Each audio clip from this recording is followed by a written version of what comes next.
Paramashivoham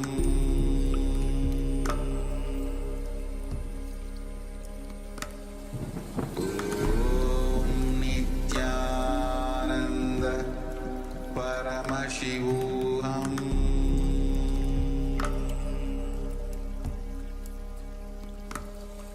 Om Nithyananda Paramashivoham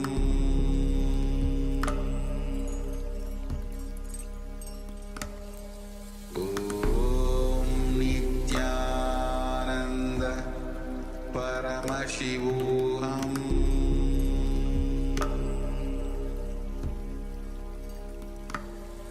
Om Nithyananda Paramashivoham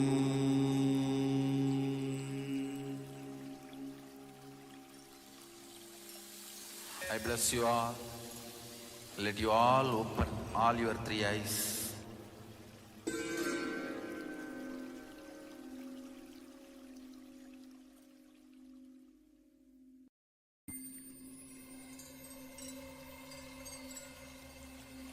I welcome you all with my love and respect. Let you all open all your three eyes. Om Nithyananda Paramashivoham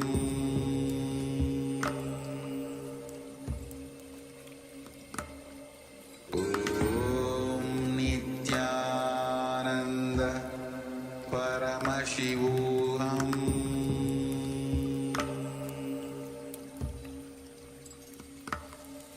Om Nithyananda Paramashivoham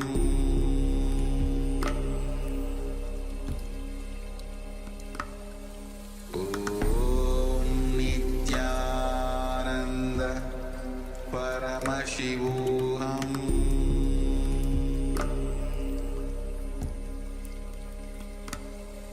Om Nithyananda Paramashivoham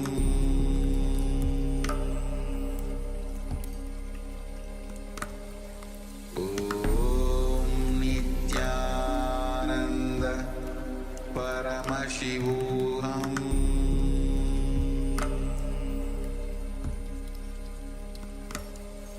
Om Nithyananda Paramashivoham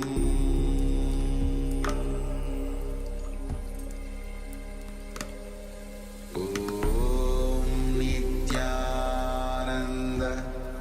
Paramashivoham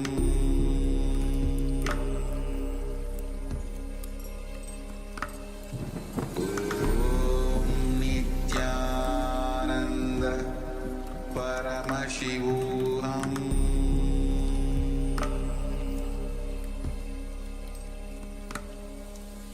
Om Nithyananda Paramashivoham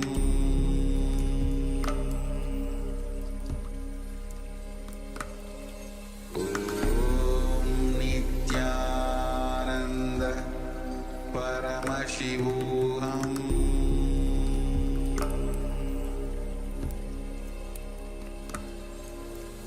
Om Nithyananda Paramashivoham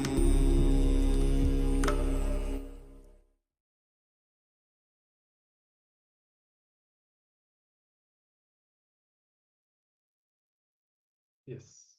Nithyananda, Nithyananda, to everyone. all the participants. You can open your eyes now. And please share whatever you have seen through the third eye, as we've been manifesting the power of the body scanning. So if you have been scanning somebody else, you can share with them whatever the third eye has revealed. Have the confidence that whatever you have seen was shown to you directly by Paramashiva, and share it as it is with that person. And if you have been scanning yourself, then you can take a few moments to share in the Zoom chat and let us know what you have seen through the third eye. Even if you have scanned somebody else, please also share in the Zoom chat so that we can know how successful you are with this power manifestation. So we'll be giving a few moments and you can all share in the Zoom chat. Yes, many times what has been revealed to you might not directly be an ailment or a disposition. It might be related to a habit that you have. It might be related to something that you maybe lack in your diet. Or even if you just see greenery, you see a river, you see a forest, maybe it means you should spend more time out in nature. So through the body scanning, you can receive not only the ailment, the problem that you are facing, but also directly the solution. So depending on how detailed the body scanning is, you'll be able to pinpoint to the precision of having exactly the scientific name of a disease, the medicine that you might need, the person who could provide it, or what you can do to solve it. Swamiji has been training the Gurukul Balasans in anatomy so that they will be able to exactly, precisely describe what is the organ that is affected, what is the disease that they are facing. So the third eye always reveals it in a way that you can understand. So naturally, if you are a doctor and you know the whole body, you know all the mechanisms of the biochemistry and everything that is happening in your body, naturally the third eye will be able to cater it more to your understanding. But it will always give the solution. You will always be able to step out of whatever you are experiencing. So feel free to share whatever you have experienced, even if you feel, how can this be a disease? How can this be something related to my body? Don't judge, just simply pen it down for yourself so you don't forget it. And if you want, you can share it here in the Zoom chat as well. Yes. So we'll give a few moments for everyone to share.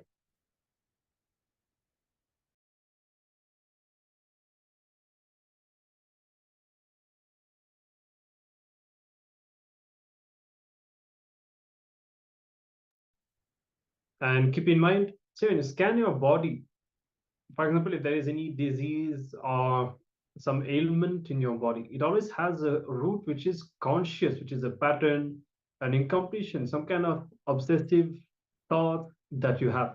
So that is why when you scan yourself, the third eye may show the root of that and what experience it is in the past. So don't have expectation that you'll see only something physical. There could be many different kinds of revelations, and the third eye will be showing. Yes. In Ayurveda, a disease will only start expressing itself after 6 months.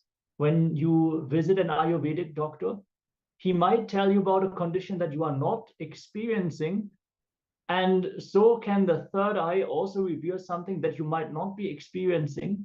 But understand, for 6 months, your body is like an incubator. You have a negative cognition, a life negative cognition that you are cherishing, certain behavioral patterns that you are cherishing. But only if you hold on to this pattern and you don't complete it for 6 months, will your physical body start expressing that as a disease. So even if you see something where you feel, oh, I don't know, is this related to my body? Look in and see where you need to shift before the disease even starts expressing. So if there's something that you might not be sure, is it related to your own body?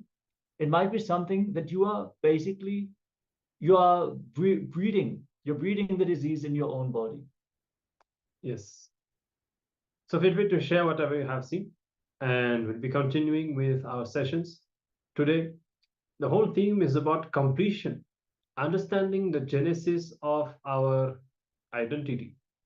And okay, so in the meantime, we had a sharing. Malichicha, hope I'm pronouncing your name correctly, saying stomach aches, feelings of self-worth, anxiety and fear, and nearsightedness, not wanting to see. Okay, so that's very interesting, especially so when you see nearsightedness, not wanting to see, actually the eyes are very much connected with the stomach. Also, you can see if you load yourself too much with food, your eyes, your vision will become blurred. And actually, Swamiji also said, even when it connects to the Swadhisthana, if you want to have very deep white eyes, you should complete with all the fears and open the Swadhisthana. So everything that you are seeing is all connected. And so it's very good. And now see, when you have scanned this, that cognition and that memory inside you is getting awakened. It's not just the information that you are getting. It's like a file which is getting opened so that the completion can happen inside you. So we recommend you to focus your completion process also on whatever has been revealed. And in the further rounds of the body scanning, you can also try to see deeper and more details. Yes, and you can also use this as a direct technique to come to completion. So the next time when you experience stomach ache, you can remember, oh, this was already revealed to me.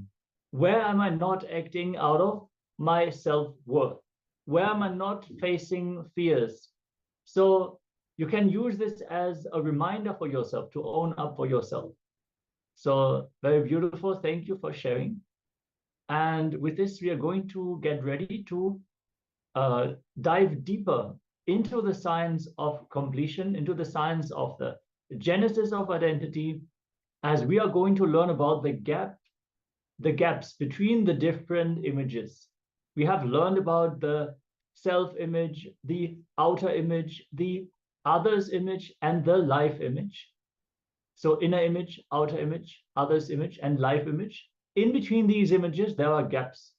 And these gaps determine the quality of our life to an enormous extent, and how exactly that impacts our day-to-day life, our relationships, our manifestation, our very experience of ourselves and others and life itself.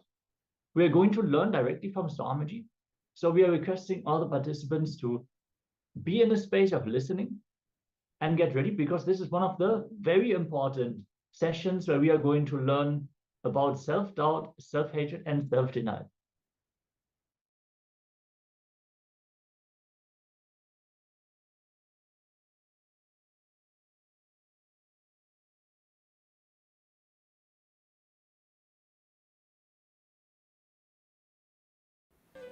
The whole humanity is suffering with identity crisis.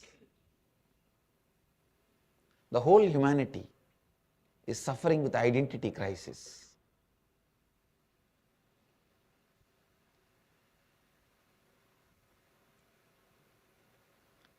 You are not sure about you. You yourself do not know what you want. Especially this consumeristic lifestyle. Anything which appears in front of you in larger than life size, you want that. You jump for it.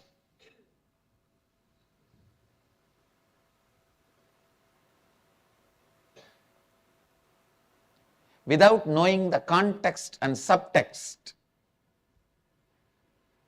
you ask for it. When it happens in your life, you repent for it. Not being sure about you. This is what I call SDHD.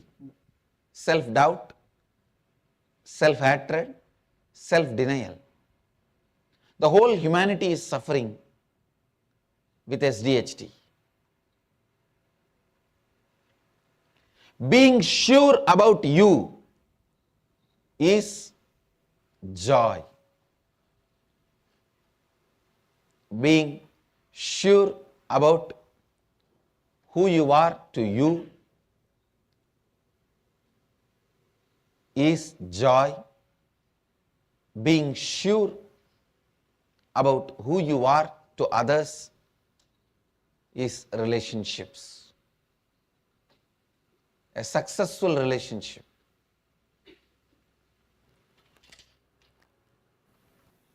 I tell you, for transformation, you don't need to change your actions. You don't need to add or delete some actions into your routine. You just need to change your decisions. You just need to change your strategy. You just need to change your perceptions. After that, some actions may change, may not change. You don't need to worry. There won't be any struggle. It is just your perceptions that need to change. Your perceptions that need to be altered.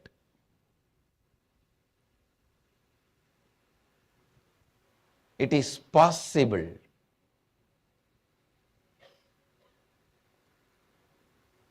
You can look in and find how you started the self-doubting pattern in you, which has stolen your happiness. The self-doubting pattern is life imprisonment.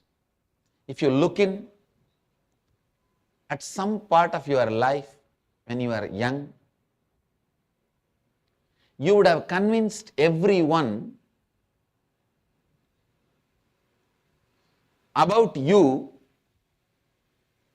some way, but you yourself does not believe you exist in that way.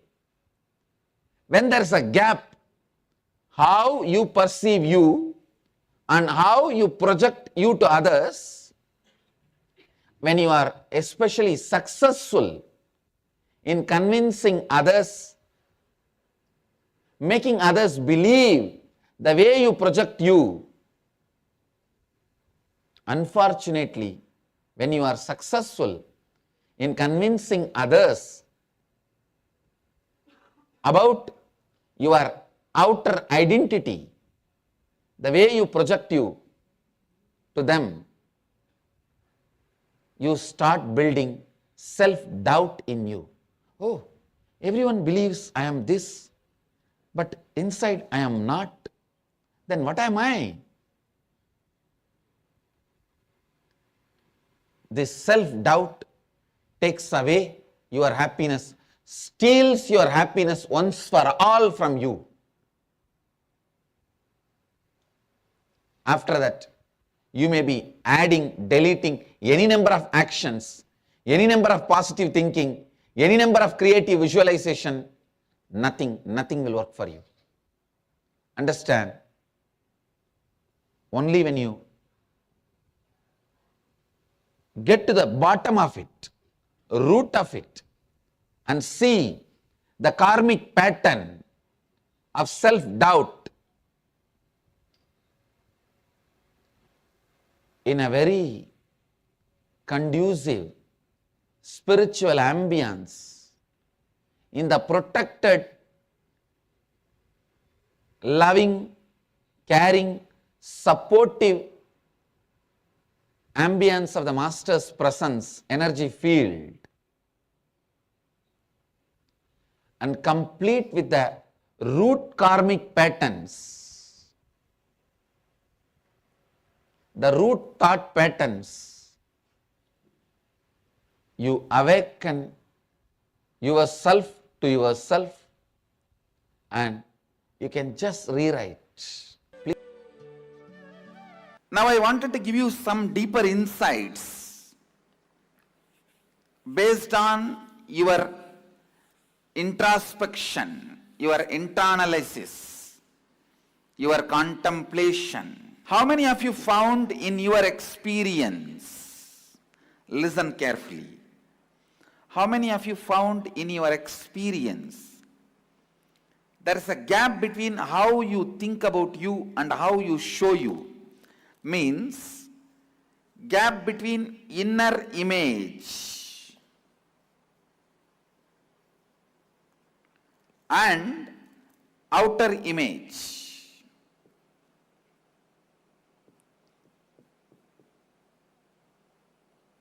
Raise your hand. If there is a gap between inner image and outer image, how you think of you and how you project you to others, in this gap, self-doubt starts. Understand? For example, you go to attend an interview, you know you are not capable of something, but you sell yourself to your boss, saying, I can do it. And boss is convinced, and he gives you the job. When you come back, suddenly you feel you convinced others, but you yourself are not convinced. Then what is the truth? The doubt about yourself starts raising, which will start coming up in every level of your life. In your health, in your relationship, everywhere this doubt will start raising. That is what I call self-doubt. How many of you think you have this self-doubt? Raise your hand.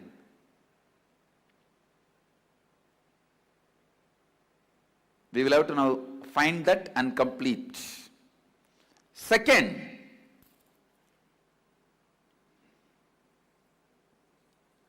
how you project yourself to others, outer image, how others perceive you, others' image. You may project yourself very humble person, simple person. Others will say, see, this fellow acting.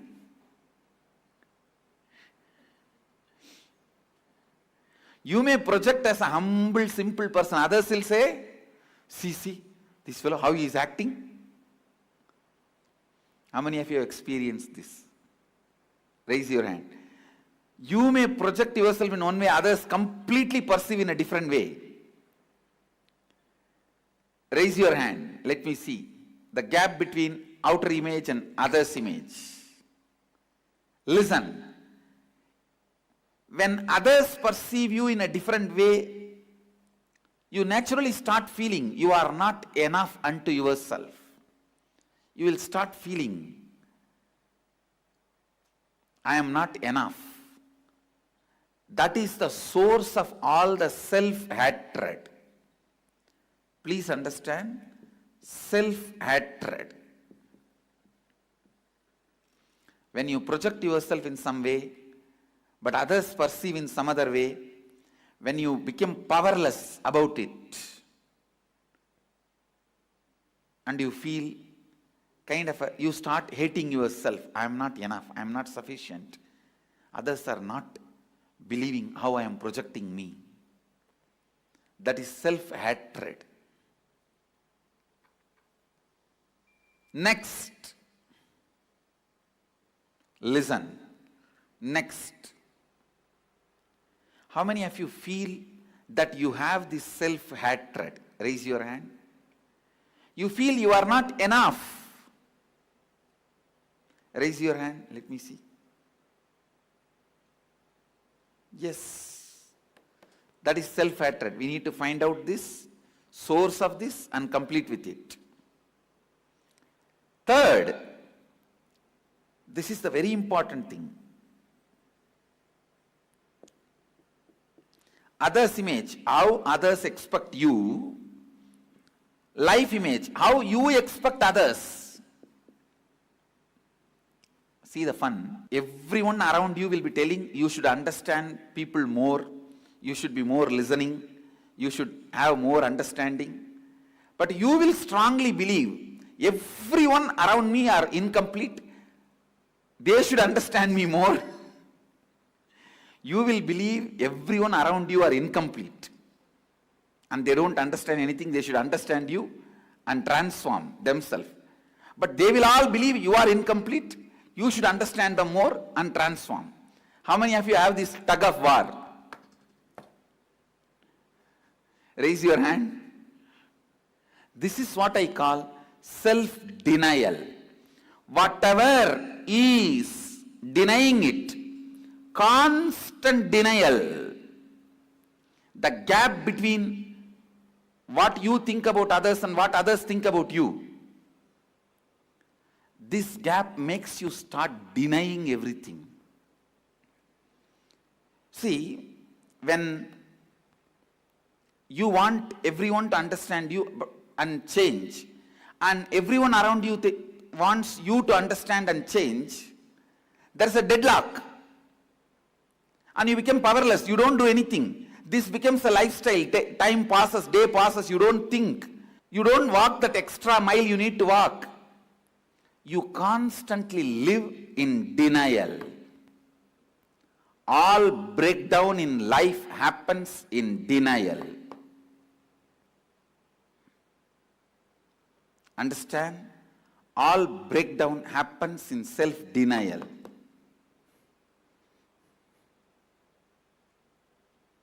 How many of you think you have self-denial?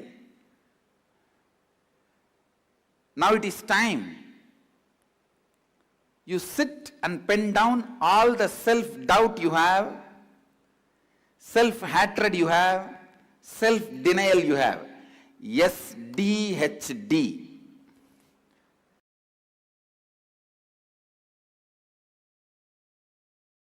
Now come to the space of listening. Expansion.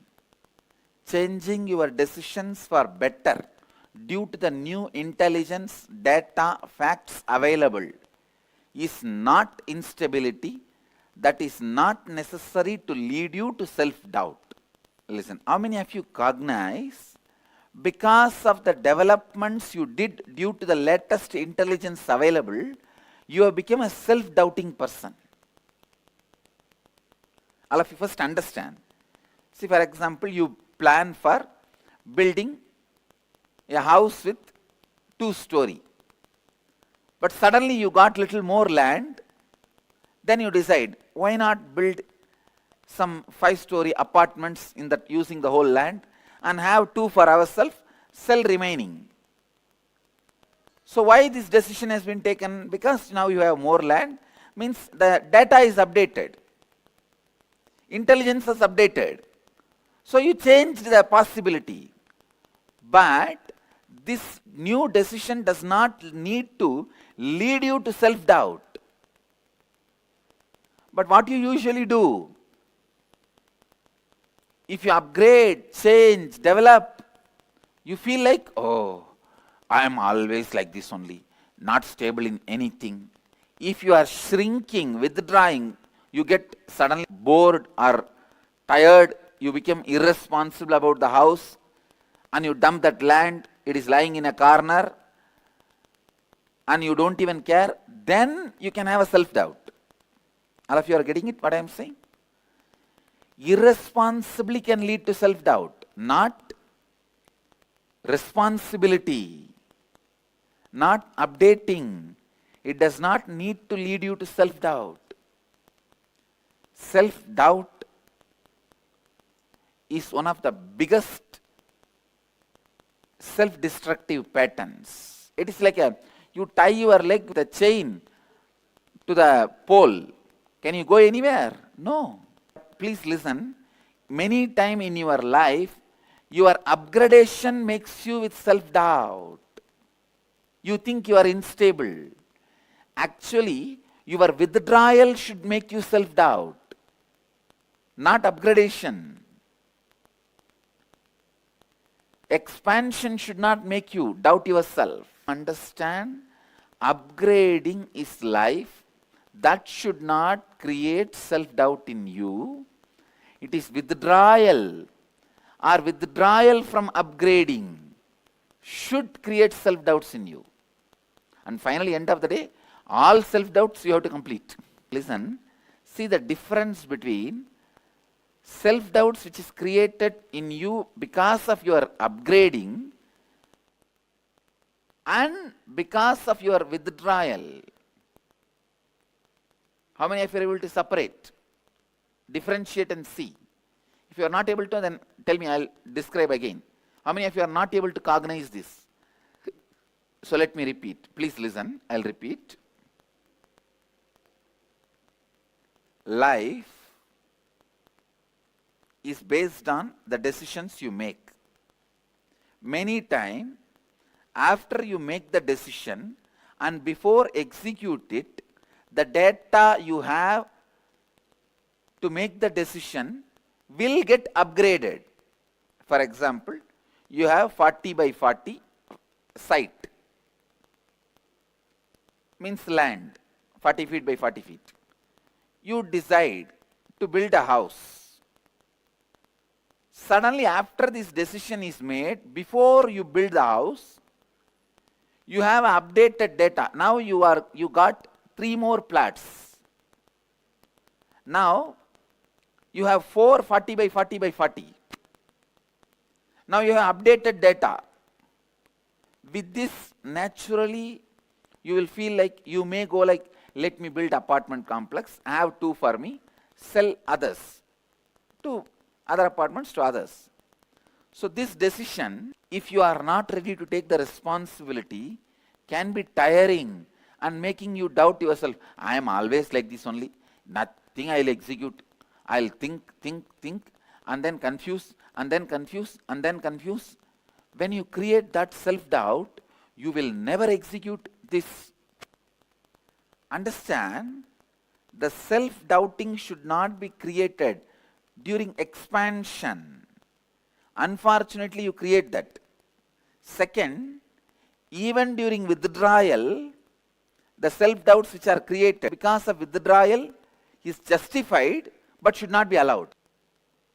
Self-doubt is created in you in 2 different situations. One, the situations where you expand, another one, situations where you shrink. Situations where you expand, it should neither be allowed nor justified. Situations where you shrink, it should not be allowed, self-doubt should not be allowed, but it is justified. How many of you are getting it now? So now, whether it is a shrinking time or expanding time, whenever you have suffered with the self-doubt, pen down,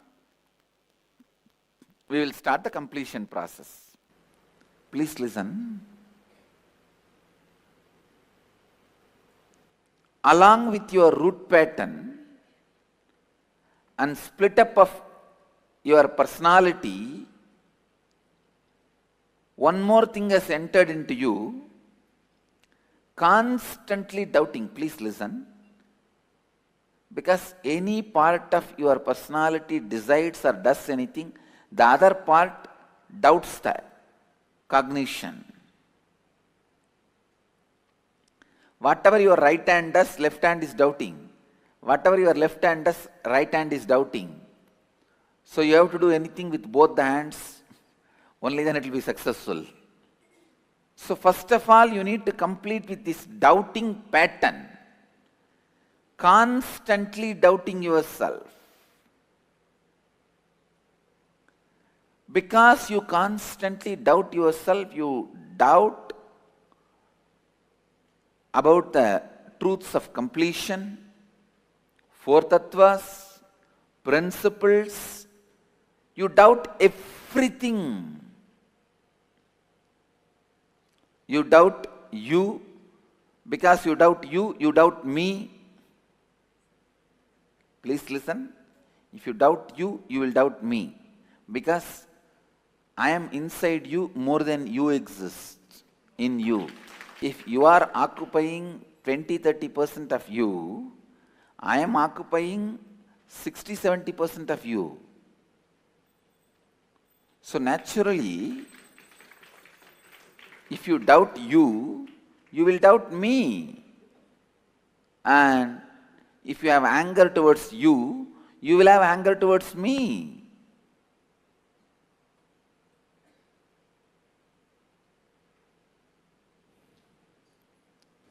Sometimes people think, oh, I don't have anger towards others, I have only anger towards me.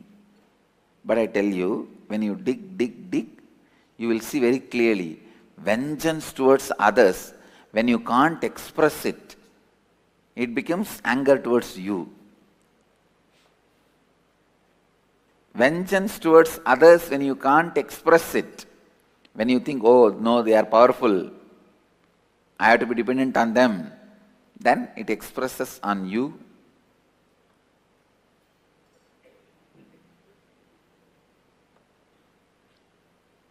Today, I'll expand only on how to complete with your self-doubt. Listen. Today I'll expand just on this one subject. Self-doubt. Sit and look in. Look in to find first time when the self-doubting started in you. Please understand. The moment you realize your inner image about you is different and the outer image you project to others is different, self-doubting will start on you.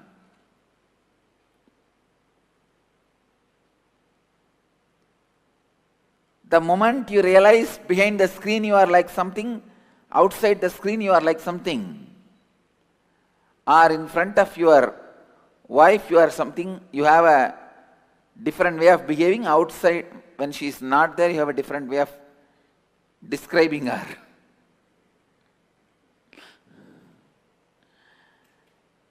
When you understand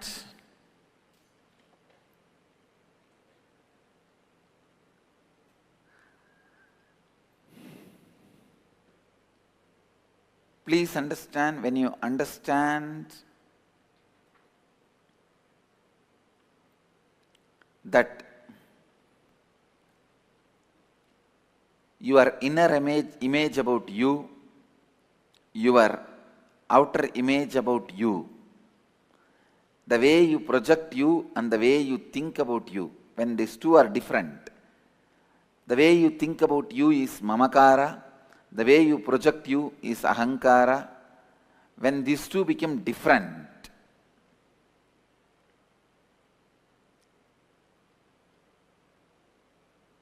and one important thing, please listen, especially when others are convinced about the image you project outside. You think, oh God, all these fellows are fooled. Even though I am hiding what is and projecting different, everyone is fooled. Then I think this is the way everyone is fooling others. Then you start doubting everything and you. Listen.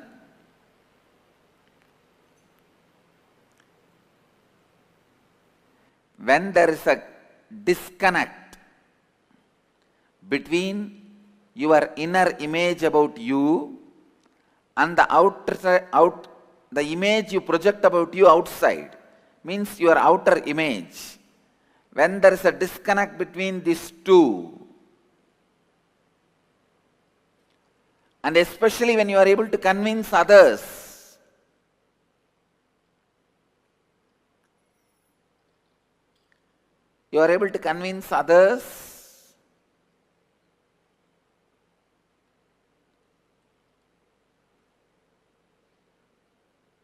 about your outer image, the way you project yourself is the true image. When you are able to convince everyone, suddenly the self-doubt starts getting developed. What am I doing? What is this?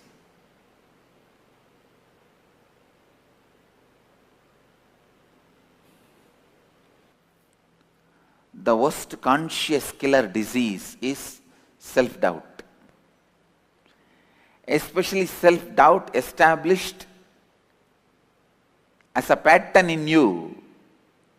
You will see very clearly, you will work for something, and when it becomes a failure, you yourself will take revenge on you. You did all this, nah? You need this.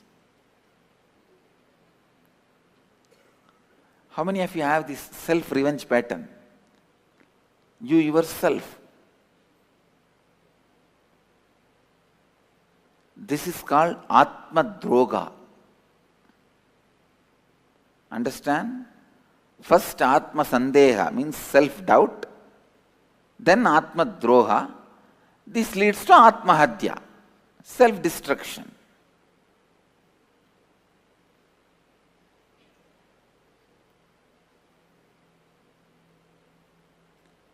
No, that is the poor human beings.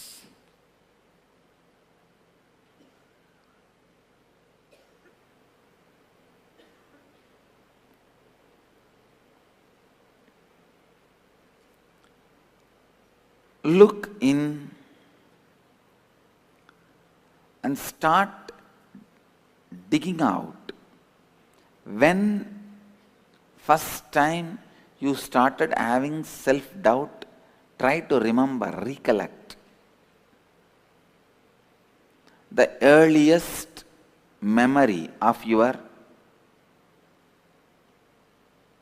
self-doubt.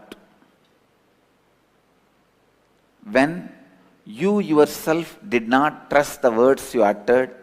For example, even now when you declare with integrity, authenticity, responsibility, I declare, one part of you saying, you don't neither have integrity nor have responsibility or have authenticity. What are you declaring? Keep quiet, you are not going to be successful. These are all pseudo drama. What others, they may be telling because they may be having. Before you even complete one statement, your other part has finished satsang. But I tell you,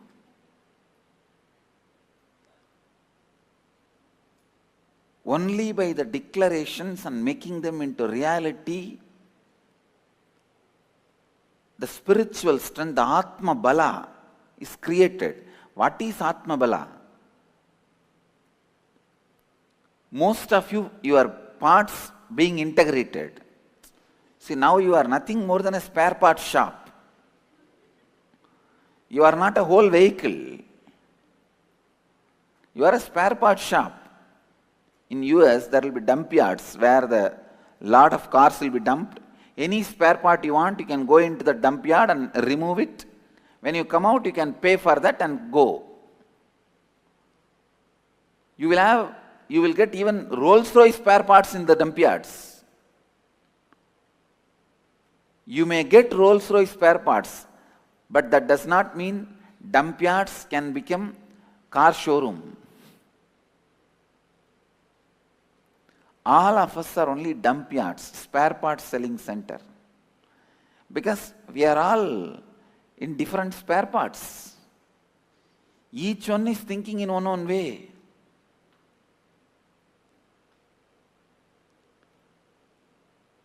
Your tongue goes on visualizing about food. And all the decisions about food, it puts that file in the front. Hey, sign in this first. And your eyes, they put their file. They push their file. Hey, come on.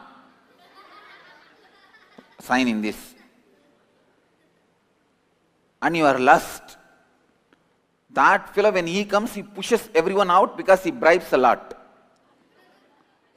All files are thrown out. And he says, come on, sign in this.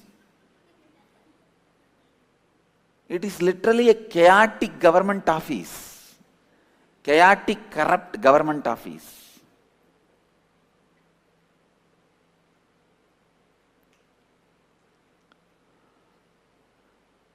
Chaotic, corrupt government office and spare parts selling center. Now, first thing you need to do, when the self-doubting started and all the incidents you remember about your self-doubting pattern, the pattern of self-doubting,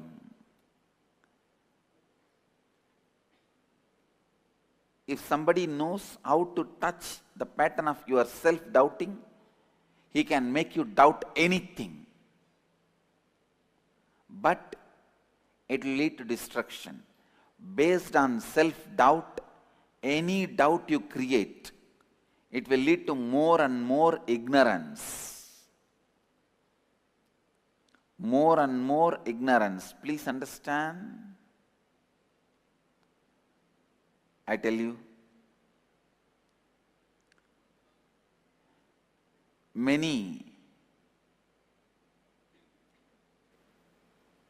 fellows who can exploit, who master the art of exploiting your self-doubt, they become atheist leaders, the revolutionaries. And the guys who can exploit your ability to doubt your emotions, they become poets. Please understand, poetry, cinema, all these arts are nothing but making you feel that your self-doubt can be healed. I'll give you the example. Why in always all movies the lovers finally unite? And why they don't show after they get married what happens?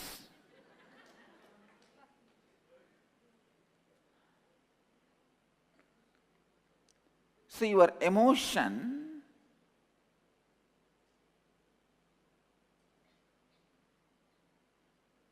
the decisions you take during your emotion can't be completely trusted.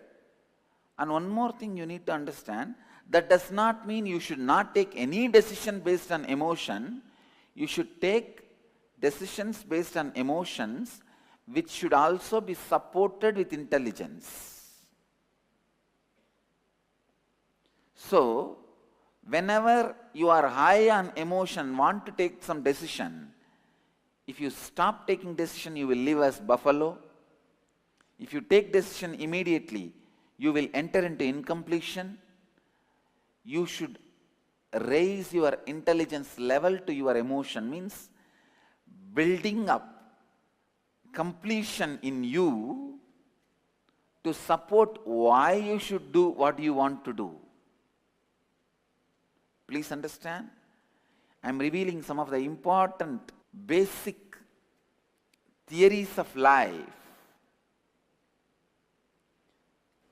All the movie makers, they try to show the decision you take emotionally, the love marriage or anything, it is always good and right. At least majority of them try to show. Because in their life they realize it is wrong and lie and failure. They go on try to justify. No. I may not be successful, but the system is successful. Listen.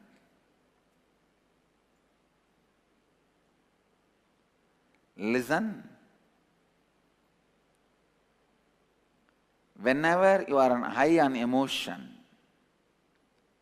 means you are in love with a boy or girl and you really want to get married. If you don't take the decision in that high emotion, your whole life will be like a buffalo. I have seen people who don't take any decision.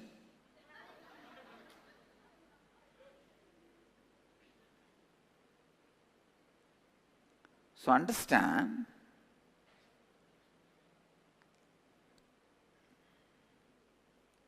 if you don't take decisions when you are highly excited, feeling powerful and emotion, you will become a buffalo. Same way, if you take decisions during that high emotions, you will be failure.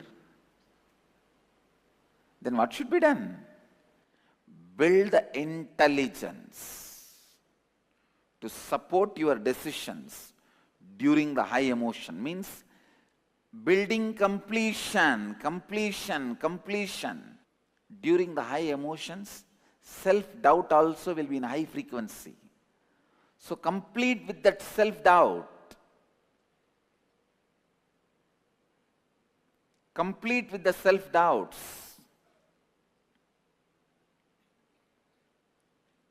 I can say, self-doubt is the part of you does not allow you to take any major decisions in your life. Sit with all these self-doubting patterns, pen them down, relive and relive them, complete with them. Don't doubt whether you completed with your self-doubts. That will be one more doubt, at least complete with that.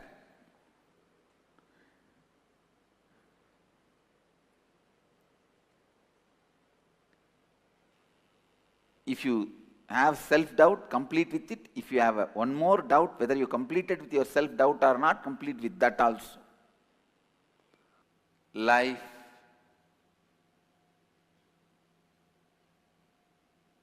starts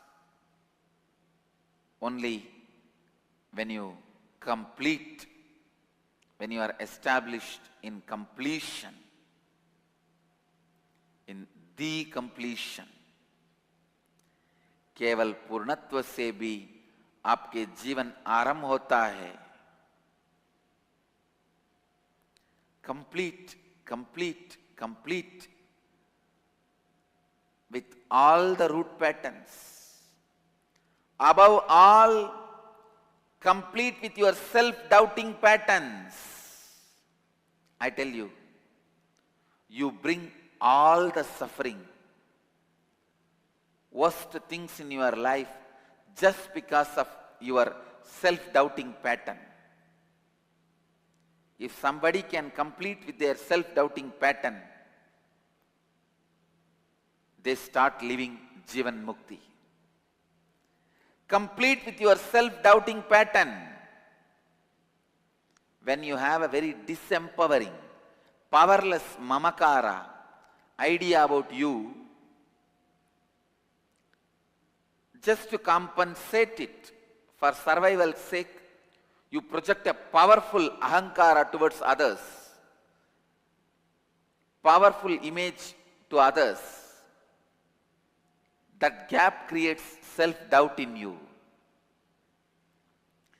With the self-doubting pattern, you don't do anything good. You don't do anything higher. I tell you, somehow complete with self-doubting pattern. Only when you complete with your root pattern, you will be able to complete with self-doubting pattern. Whoever completes with the self-doubting pattern lives as a leader, lives as a hero, lives as Jivan Mukta.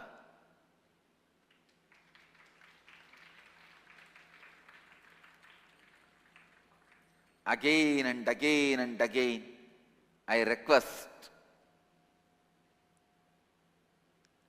even if you forget all my teachings, all you learnt from all the spiritual books,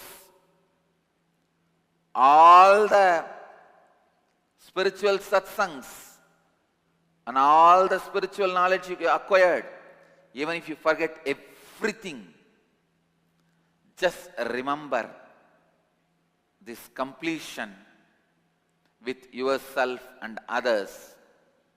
You will live Jivan Mukti life.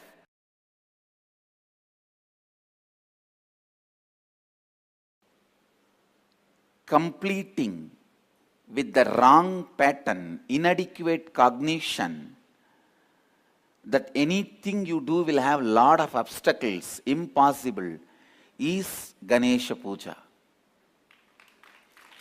Understand?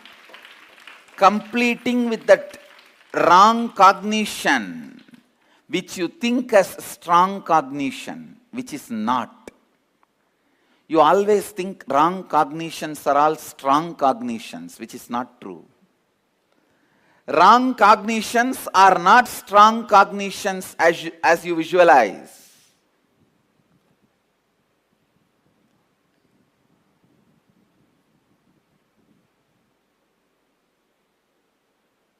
Inadequate cognitions.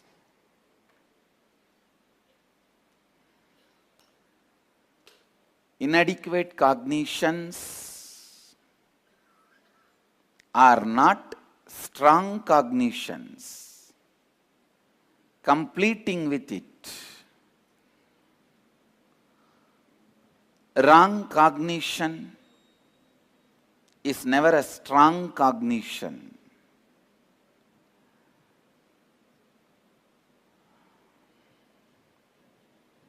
Understand?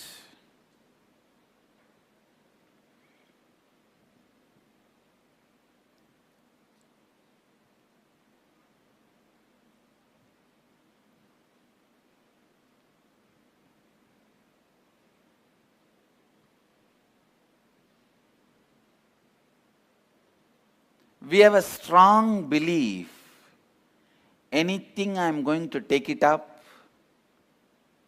is going to be very difficult. Anything I am going to take up is going to be very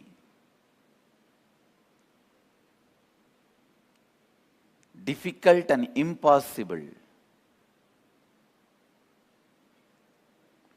When you have that strong cognition, it is going to be difficult and impossible. Naturally, you already felt the tiredness in your muscle memory. You already created tiredness in your biomemory. Please understand, already the tiredness and boredom has become your default cognition.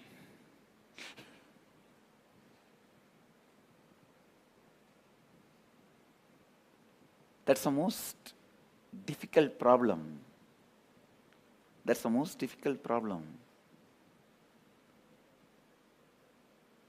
We have to complete with that. Completing with the pattern of impossible, most difficult, is Ganesha Puja. That is what is worship of the Lord Vigneshwara. See, Vigneshwara, Ganapati, Ganesha stands for possible. No obstruction.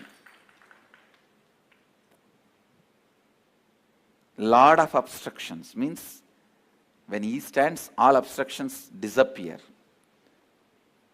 He stands for that possible. Removes obstacles. I tell you, please understand. Create the space of Ganesha in all of you and remove, complete with the pattern that impossible, difficult, lot of obstacles are there. For next 10 days, this is the Ganesha Brahmotsava for the Sangha. For next 10 days, we are going to work on only this one thing, completing with all our impossible cognitions. Completing with all our ideas of impossibility, completing with all our ideas of lot of obstacles, completing with all our ideas of this is not good, this is not possible, that is not possible, this will not happen, that will not happen. Complete with all that wrong cognitions, complete with all that wrong beliefs, complete with all that inadequate cognitions. This is Ganesha Puja for all of us this time. This is the message for Ganesha Brahmotsava. This is the message for Ganesh Chaturthi. This time, these 10 days, doing completion. Anything which you think is an obstacle for your declaration is Vigna. Completing with that is Vigneshwara Puja. Unfortunately, you even give up on yourself. Even this idea does not excite you. You think, no, I'll try, but it will not work out. I'll try, it will not work out. I'll try, it will not work out. Means what? You already finished. You can even complete with the strong layers and layers of negativity. The layers and layers of negativity. You can complete even with that. You can complete all the negative beliefs of your subordinates. Please understand. For whoever you take the responsibility, you can complete even for their negative beliefs. So, keeping Ganesha as the witness, with my integrity, authenticity, responsibility and enriching, I am completing for all your negative beliefs. I take the responsibility for the whole Sangha and all the devotees and disciples. I am completing. All the wrong cognition, the cognition of impossible, cognition of giving up, cognition of lot of obstacles are there. I am completing. And you will all experience the power of my completion.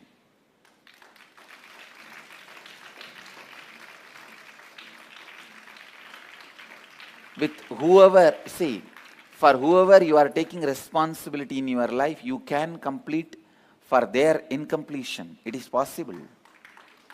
Because the space of completion which you carry, the power of that will naturally impact them and create completion in them. Make completion happen in them.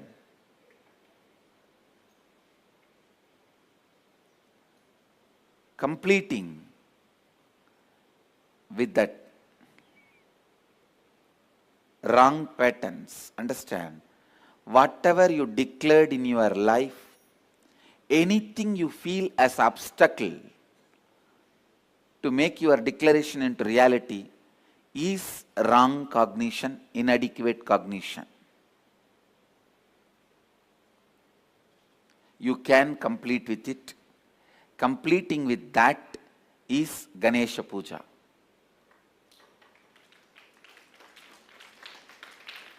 This time, this Ganesh Chaturthi, my message for all of you is completing with whatever you carry as impossible, whatever you carry as obstacle, complete with all of that. Each one of your declaration should become reality. Anything you think is stopping your declaration becoming reality is wrong cognition, inadequate cognition. Complete with all of that. Complete with all of that. Today, with the inauguration of the Ganesha Brahmotsava, I give this message.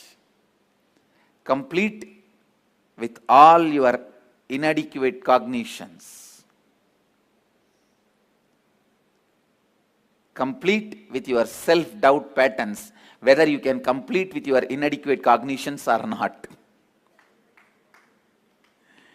Even your self-doubting patterns, whether I can complete with my incompletions or not, whether I can complete with my inadequate cognitions or not, is a one more inadequate cognition. Complete with that also. So the layer by layer by layer, all the cognitions which smells with impossible, no, not for me, later on, back pain, I'm tired, life is boring. No, this all after 10 years. I need more resource. Too many obstacles. I tried my best. My logic is stuck there.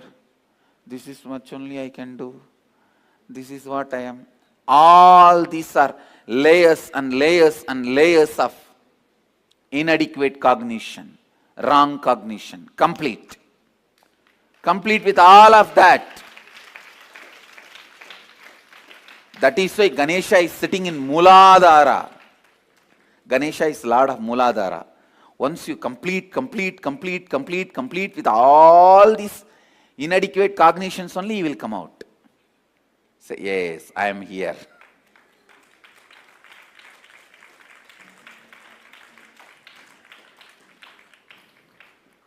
Wrong cognitions are not strong cognitions.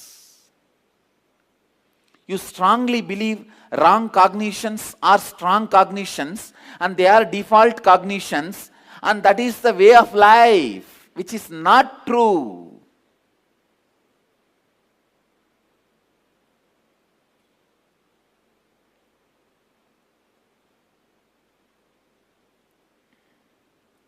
understand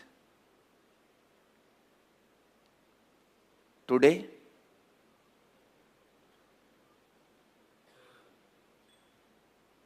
inaugurating Ganesha Brahmotsava, I give this as a message to all of you.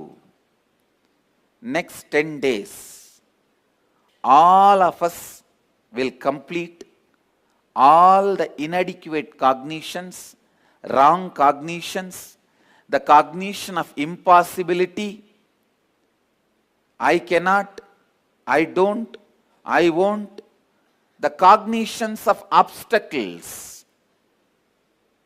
We will complete with all that.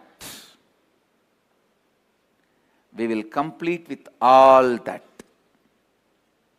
And completion with all these inadequate and wrong cognitions is the real Ganesh Chaturthi Brahmotsava this time for all of us. That is Ganesh Puja for our whole Sangha. Let us start Ganesha Brahmotsava from today. Kundalini is your possibility. You letting your possibility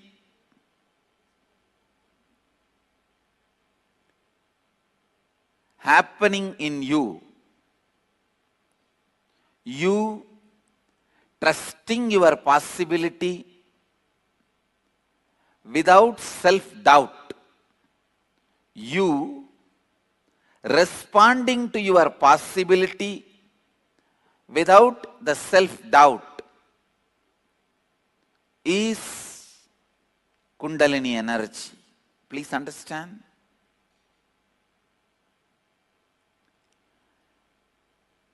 Each human being allows himself to be expressed, allows his possibility without self-doubt in one dimension, no doubt. Even if you are a useless fellow, to be useless in that dimension, you allow your possibility without self-doubt. Somebody allows their possibility without self-doubt in the field of cooking. This guy may be useless in all other fields, but in cooking, he has no self-doubt about himself. He knows any dish he sees, he will be able to make it. Some people will allow themselves without self-doubt in the field of medicine. Maybe an orthopedic surgeon or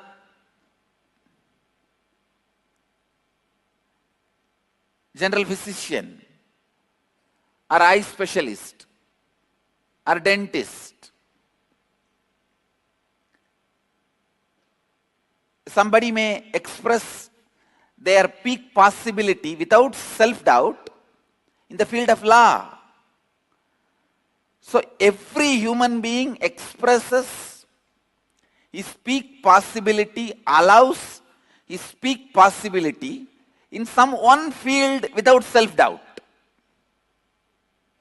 It is not that you don't express in any field at all. No, then you can't be alive. Even to be alive, at least in one field, you have to allow the Kundalini to breathe through you. Kundalini has to breathe through you at least in one field. I have seen some people, they will be so cunning. In the cunningness, they will allow their peak possibility. In some field, you allow your peak possibility without self-doubt. A great lawyer, he may have a lot of doubt about his character. He may have a lot of doubt about his ability to cook. He may have a lot of doubt about his ability to drive. But in his lawyer field, he will not have doubt. He will not have any self-doubt. Same way a dentist. He may have doubt about his ability to speak publicly. He may have self-doubt about his ability to handle his wife. He may have self-doubt about his ability to pick up languages.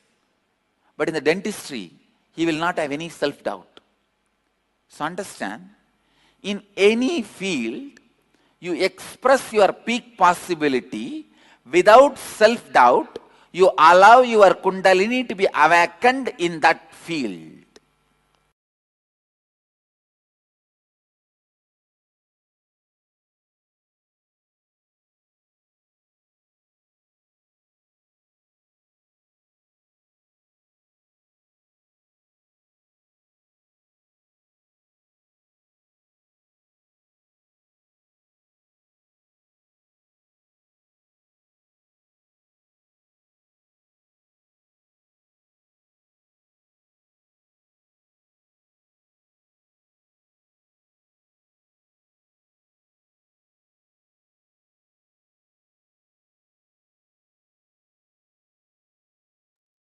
Yes.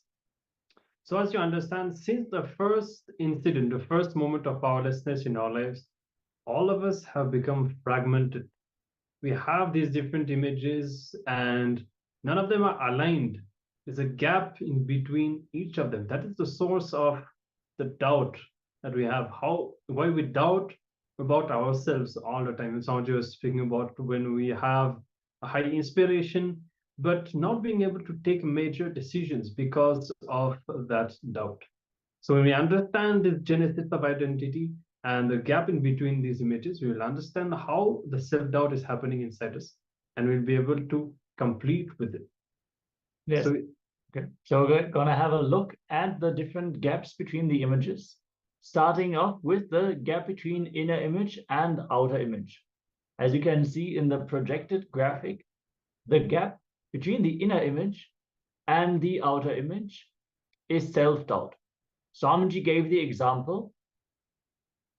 You might fear that you are a failure, but to your boss, you project yourself as a very reliable, very capable person.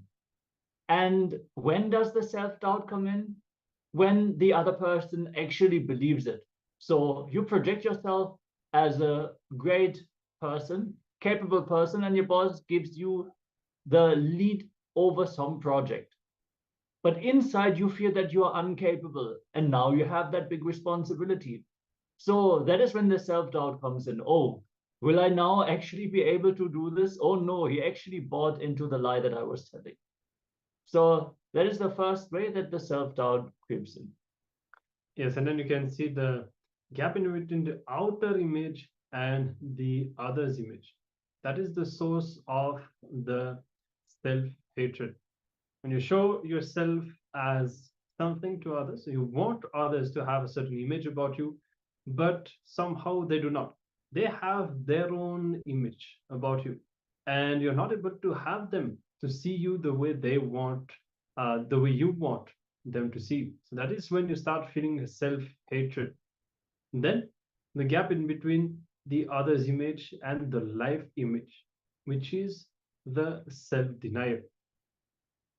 So you can have a look at this graph whenever if you feel like referring to it sometime in the future, you can head to YouTube and just pause at that moment and contemplate and see how these different images, how this gap is happening in your life when you experience the self-doubt, hatred, and denial.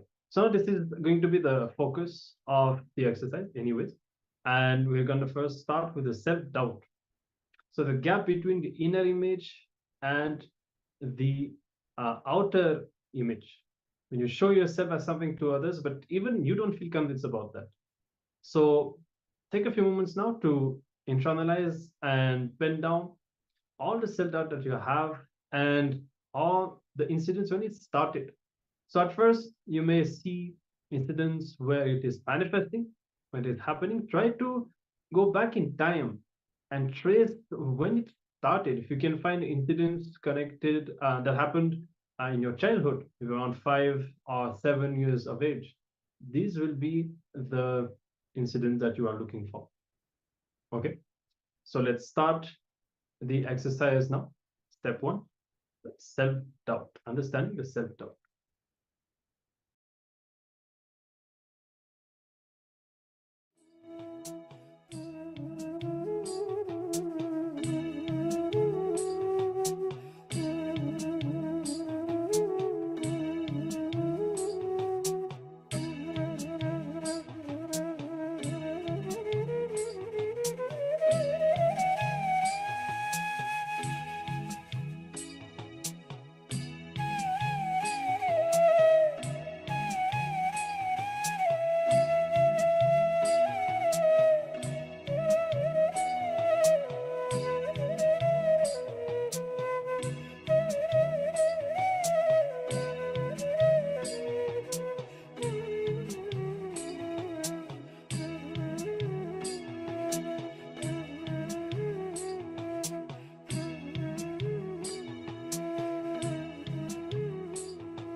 So now let us move on to the next step of this exercise. The next gap is the gap between the outer image and the other's image. Now pen down all the self-hatred that you have and the incidents when it started in you. So look in where your outer projection and others' expectation about you did not align. You wanted to show yourself as someone who is strong, someone who is funny, someone who is friendly. And the other people outside, they felt different about you. And you started hating yourself. So look into the incident when this started. For each of the outer images that you wanted to project, look in and see when did you start hating yourself. If you have any questions about this process, do let us know. And let's enter into this step of the exercise.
All right, so we move to the next phase now, the last step of the exercise, which is the self-denial.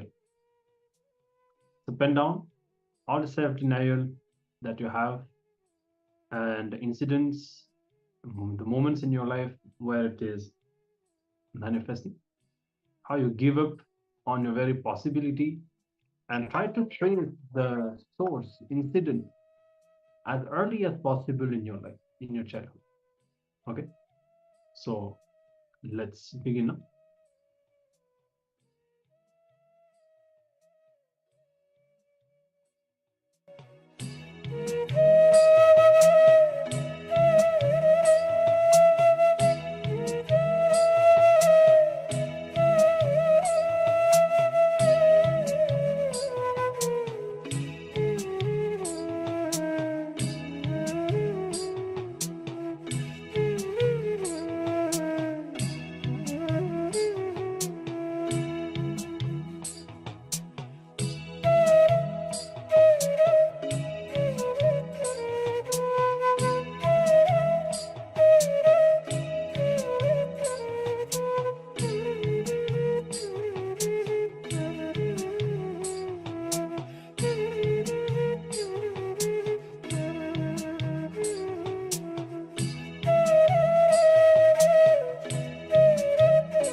So we hope that you have completed the exercise. And with these two first sessions that we have done, you should have been able to understand what your four images are and how the gap in between these four is causing the self-doubt, hatred, and denial. Now, you may need to spend more time in these exercises. That's perfectly fine. At least now you are getting the understanding and able to start this completion process, which will help you a lot. And today's session are really some of the very important sessions that will give you very deep understanding about yourself and how the whole identity that you have started in your life. So now we'll be entering into a Kriya, another powerful process, yogic technique designed by Swamiji, which is a cure for hypertension. Now, if some of you have hypertension, then of course you will be immediately benefited by this Kriya. Even if you do not have, this Kriya will help you to create a deep space of completion within. And as Swamiji will be awakening your Kundalini, especially since it is guided by Swamiji, we encourage everyone to follow along. These Kriyas, as Swamiji says, when you work on one thing, you get that and everything else also. See, you may be working, this Kriya may be specifically for one ailment, but it will make you overall healthy. And not only that, as we said, you will have the awakening of the Kundalini and you will be creating the best body and mind. So throughout this Paramashivoham, we encourage all of you to participate in this Kriya, in these techniques to the best of your ability. So we'll be starting with the Kriya now. We request participants to prepare yourself and be ready to enter into the technique. Yes, get your yoga mats ready. We're going to have a few asanas and pranayamas. So make sure there's enough space around you. And let's enter into this Kriya.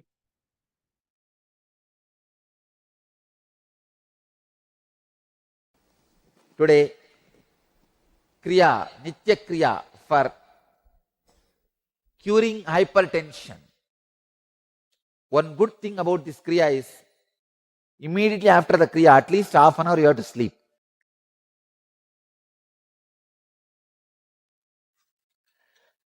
I will sincerely recommend to do this Kriya before falling asleep. In the night time, do this Kriya and fall asleep. Understand?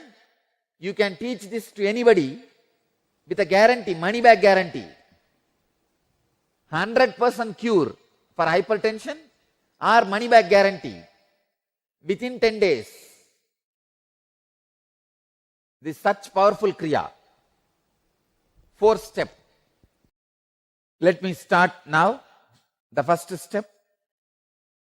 First step is Nadi Shodhana Pranayam.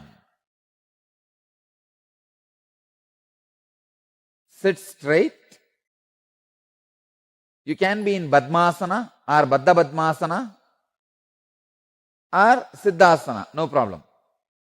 These three are okay. Inhale through the left by blocking the right nostril and exhale through the left. Again, inhale through the right and exhale through the left. In through left, out through right. Again, in through right and out through left. Do this 21 times. Please start. Use your hands to close the nostrils. Do it sincerely. In through left, out through right. Again, in through right, out through left. This is called one Nadi Shodhana. Like this 21 times.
Now, let's move to the next step. Second step, please understand. Pavanamuktasana. Let me read the sutra. Dvayostu padayoho parshim latvasya svanitampake januni vakshasi sadhuhu baddati karabandhanaihi. Having brought the heels of two legs close to the perineal region and the knees close to the chest, with the tying of the hands, the noble one holds the knees. This is the Pavanamuktasana. Please understand. Hold. Right hand should be on the top, left should be the bottom. Hold the knees. Your hand should be on the knees. In this Pavanamuktasana, start the humming process. Brahmari Dhyana. Next step, start the humming. As you see, please understand. When you inhale, hum. When you exhale, hum. Both moments, start humming intensely.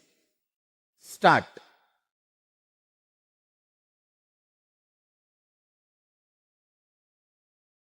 Intensely.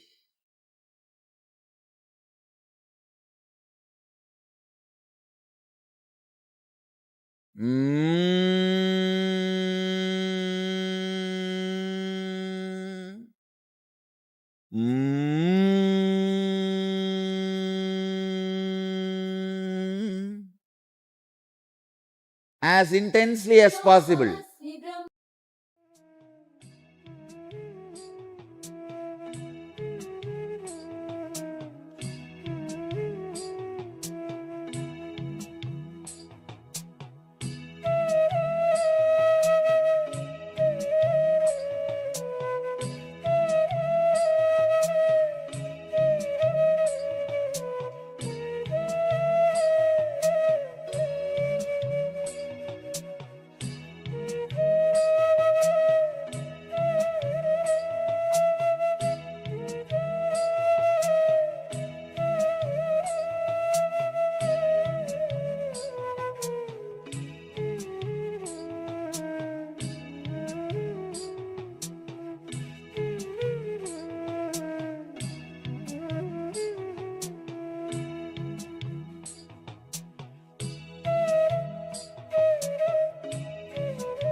The knees very tight.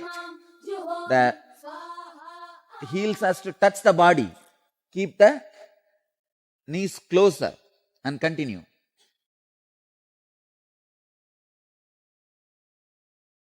Keep the back straight.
The next step, Yoga Nidra.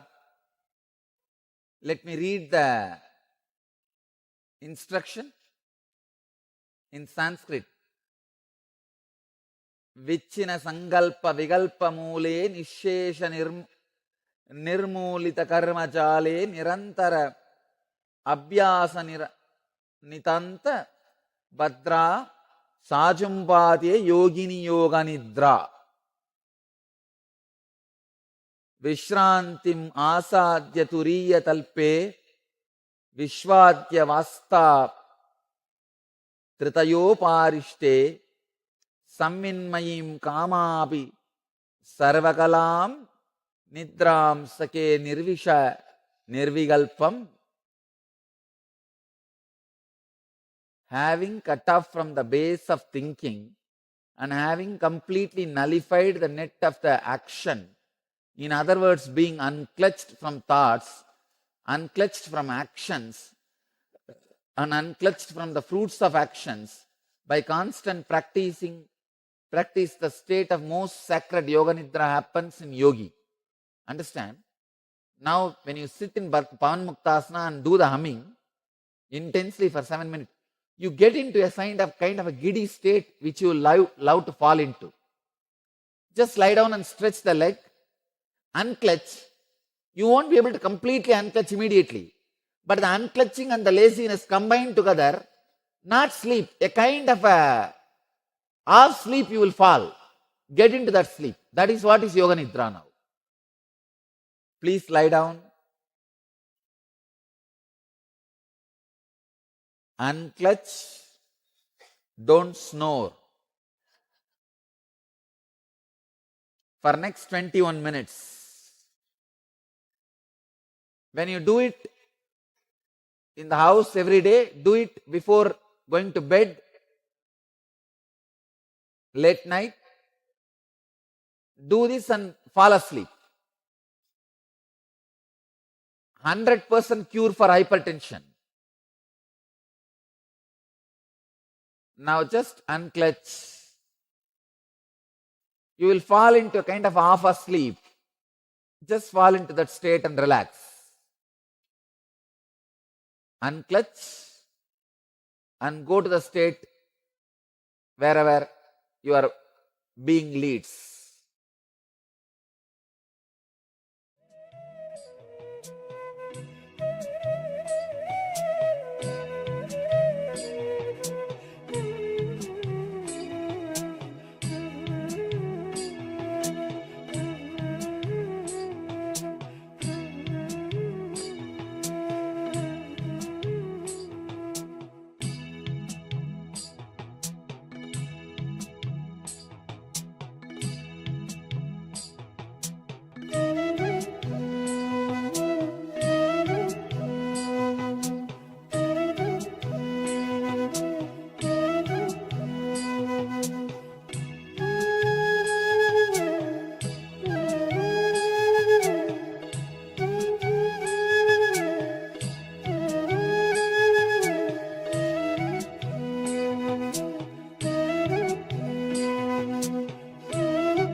Shanti, Shanti, Shanti.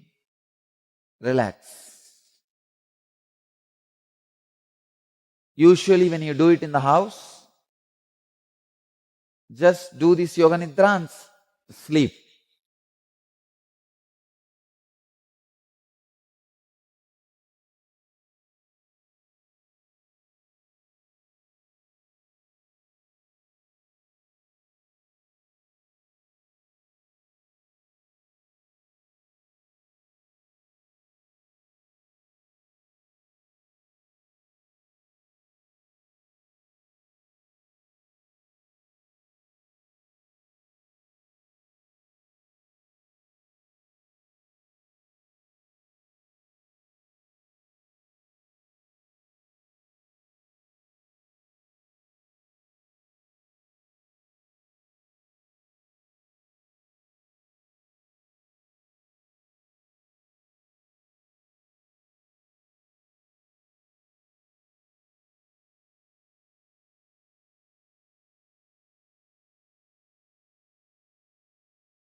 Yes, continue to lie down.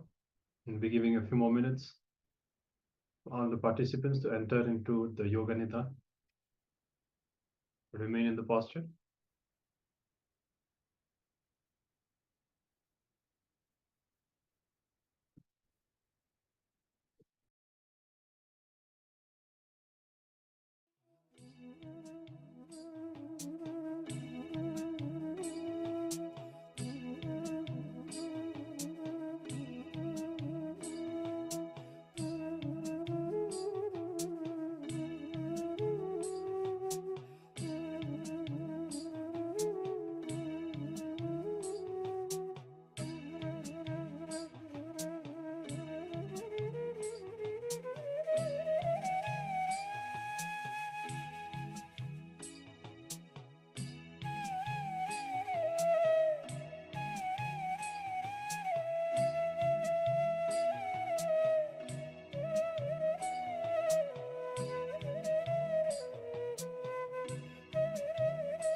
remain in the posture for some more time, relaxing deeply and falling into the Yoga Nidra.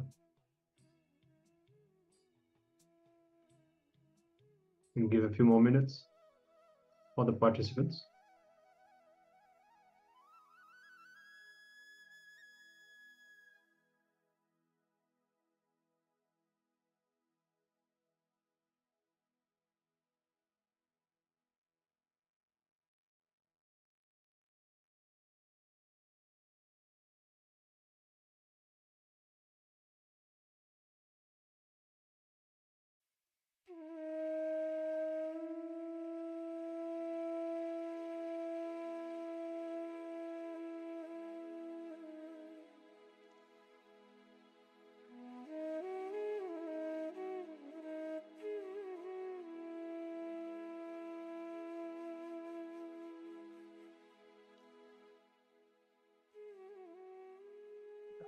After this powerful Kriya, just take a few minutes and lay down in the posture that is shown like Swamiji is laying. Lay down for a few moments.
Yes. So you can all now come back to a seated posture. A very powerful Kriya which will completely cure all the hypertension. If anyone missed it, you can always go back to the YouTube and follow along once more whenever you find time later as well. And now we'll be entering into the power manifestation and manifesting the power of the body scanning once more. This time we'll be scanning specifically the heart. We'll be scanning the heart, either our own or you can scan somebody else if you'd like. And if you have a bit of knowledge about anatomy, and if you have any medical knowledge, you can use that to scan for the specific condition of the heart, going into precise details. Even if you do not have, just scan the heart and see what Swamiji reveals. You may receive details, very precise details about how the heart is, how the heart's condition is, how it is pumping the blood. You may be even seeing the heart rate. You may be seeing all sorts of details, or you may see certain things that are kind of connected to the incompletions or to the conscious aspect, the experiences due to which the condition of the heart is the way it is right now. So be open to whatever is going to be revealed. And let's get ready to start. You can all sit with your head, neck, and spine in a straight line. And bring your awareness to the third eye. Be in the space of oneness with Swamiji. Now, from the space of oneness, using your third eye, through the third eye, consciously scan into the heart, either yours or your partner's. Consciously scan the heart through the third eye, allowing the revelations to happen, to be given. Chant the Mahavakya intensely. Om Nithyananda Paramashivoham. Om Nithyananda Paramashivoham. Om Nithyananda Paramashivoham.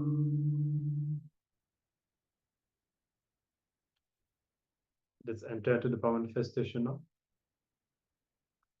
Connect to Swamiji intensely and manifest the power of body scan.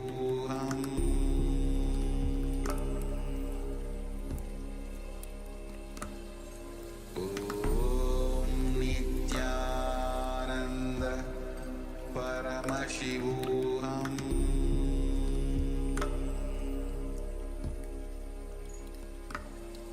Om Nithyananda Paramashivoham.